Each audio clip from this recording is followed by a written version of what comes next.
Okay, hi everyone. Today we're going to be going over the setup for when using the SurgyPad and the yellow fins when putting a patient in lithotomy.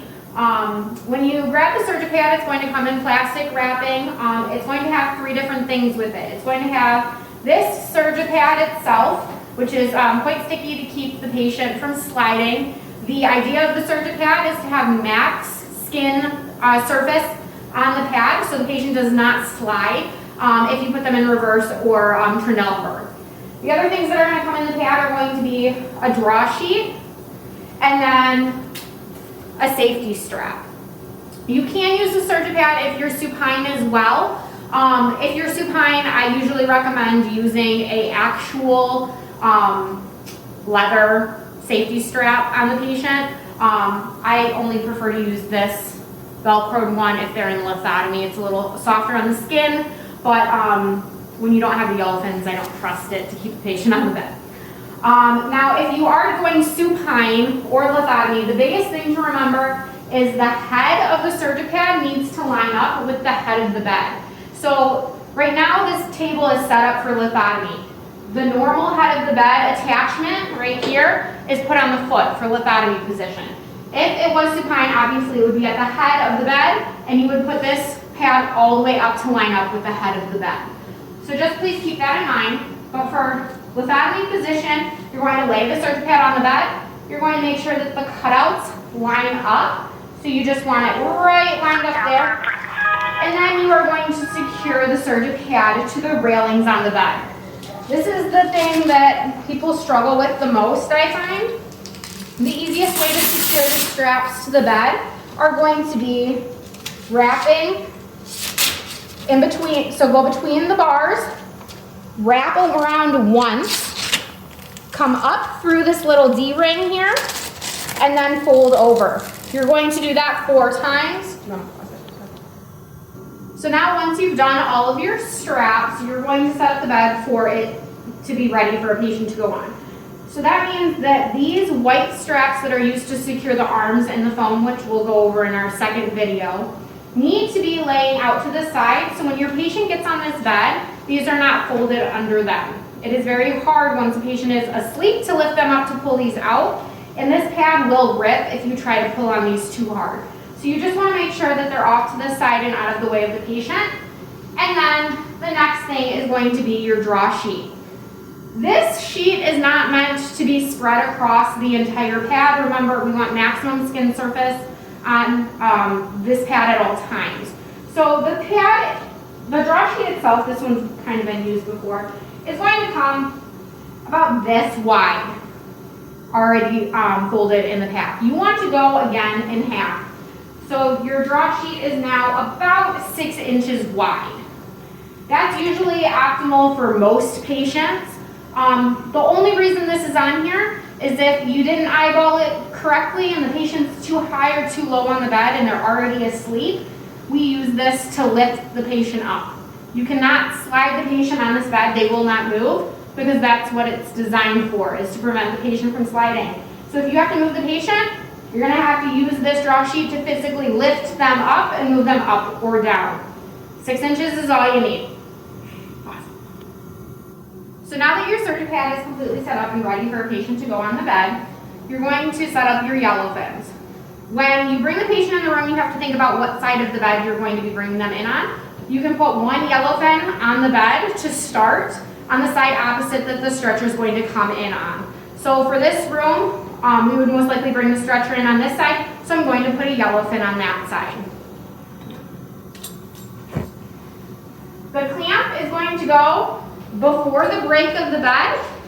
So this whole portion of the bed is going to come off in lithotomy position. So you're going to want to make sure that this clamp is on the bed before the break. It needs to be secured on there, and this way it can't slide, okay? Then you're going to grab your yellow fin. They're labeled right and left. You can see the foot. So that's the patient's left side. So I'm going to grab the left-sided yellow fin. You see the foot. Slide this in the clamp, make sure it's completely loose. You'll hear it click, and then you're going to tighten that. Now see how this is hanging over the edge of the bed. We do not want that to happen, so I'm going to slide this up. You never want this little nub here past the break in the bed or past the end of this little railing, okay?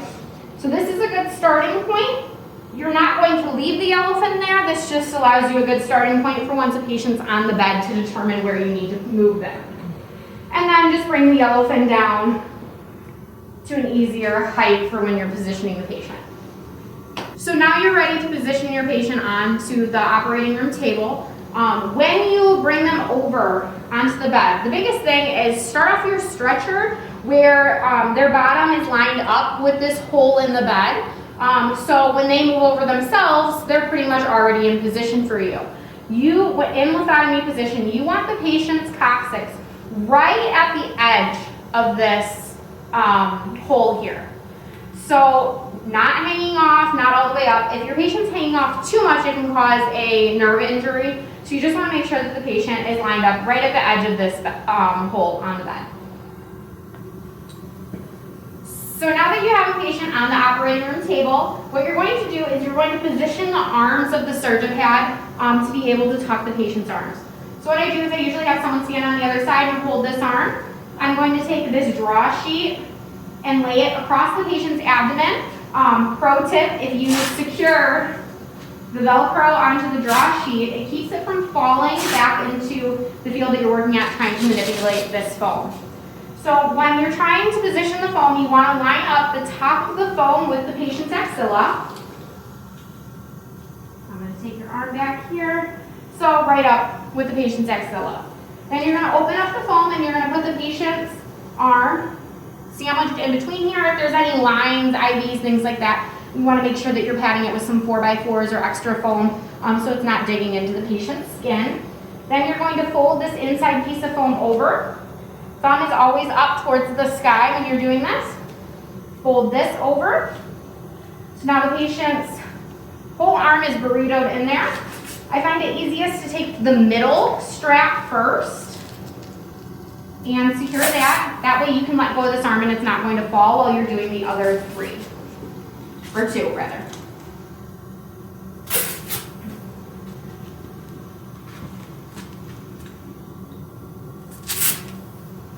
So now I have my arm burritoed in here, and then I'm going to take this draw sheet and see how the arm hangs a little bit, just depending on the patient's anatomy. So I'm going to take this, and I'm going to go completely under the black pad here, and tuck the patient's arm under here to help prevent any nerve injuries or things like that, and it gives some support to the arm so it's not hanging down.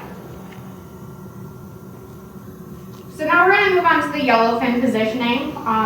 When the patient's on the bed, it's very important. This clamp here needs to be in line with their iliac crest. Per the yellowfin IFU, that is the proper placement. Every patient is different size, so this will allow you to position the legs easier and in the correct anatomical position. So what we're going to do is sometimes you have to loosen up this last strap because without fail, this clamp's going to have to go usually where you put this strap. So I'm going to feel for her iliac crest right about there. So I'm going to move this here, and then I'm going to grab my yellowfin.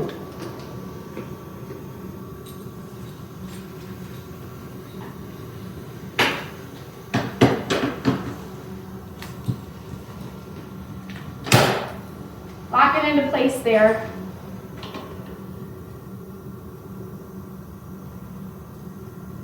And then bring it down to a good height for myself. And then I'm going to re-secure this strap here to the bar. And now I'm going to go on to positioning the yellowfin. So the next part of positioning the yellowfins is going to be lining up the actual stirrup itself. So what you want to do is you want to take the yellowfin, and this back fin here is going to line up with the middle of the patient's knee. So we're going to come down a little bit.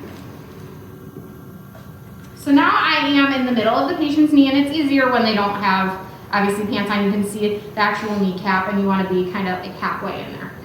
And then you want to take the big toe and make it opposite of the patient's opposite shoulder to make kind of an X across the body.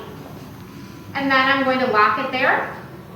I'm going to bring the yellowfin as close into the bed as possible and as low as possible to make it nice and easy to pick the patient's leg up and sit their foot in the stirrup. You want the foot sitting all the way in the stirrup, and then your SCD, you want to make sure that it's not laying behind the stirrup or over the foot. You want it coming out the side. And it's really easy. You just unbuckle this Velcro here, bring the SCD cord out, and then reconnect. Make sure that when you're positioning the patient, you're always double checking your clamps. There's a lot of people positioning on these cases, and you want to make sure that no one missed a step. So always, before you ever start the case, make sure you check all of your clamps. And then the last thing is going to be putting this safety strap on the patient. Goes across the patient's chest. Make sure that it's not too high, especially on female patients. Sometimes their chest can make the strap kind of go across their neck. So just make sure you don't position it too high where you're cutting off the airway. And then you're going to do the same thing you did with your other straps, wrapping around the bar here and securing it. Ta-da! Some common mistakes when placing the SurgyPad or lithotomy positioning.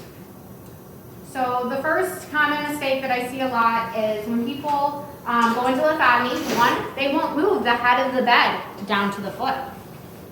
Lithotomy position, head of the bed is always at the foot, so make sure that you move that.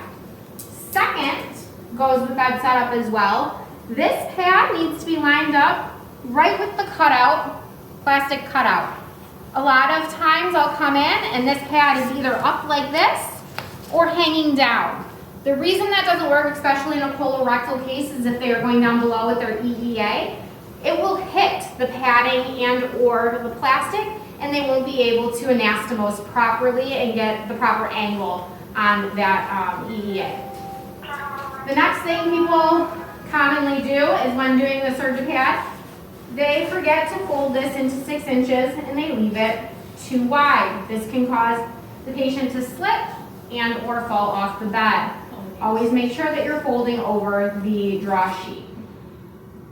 Another common mistake is after you're done positioning the arms, before you secure everything, ask anesthesia if their lines are running. There is nothing worse than finding out halfway through the case that there is no IV flow and your arms are tucked and you have to try and untuck them and then retuck them mid-case while a surgeon is operating. In regards to the yellowfins, things that I see a lot are the patient's very tall. This yellowfin is hanging off past the break like this. That is not okay. This piece can never be past the break of the bed. Other things that I see is when people are positioning the patient in the yellowfin stirrups, not checking to make sure that the patient's heel is all the way down in the yellowfin.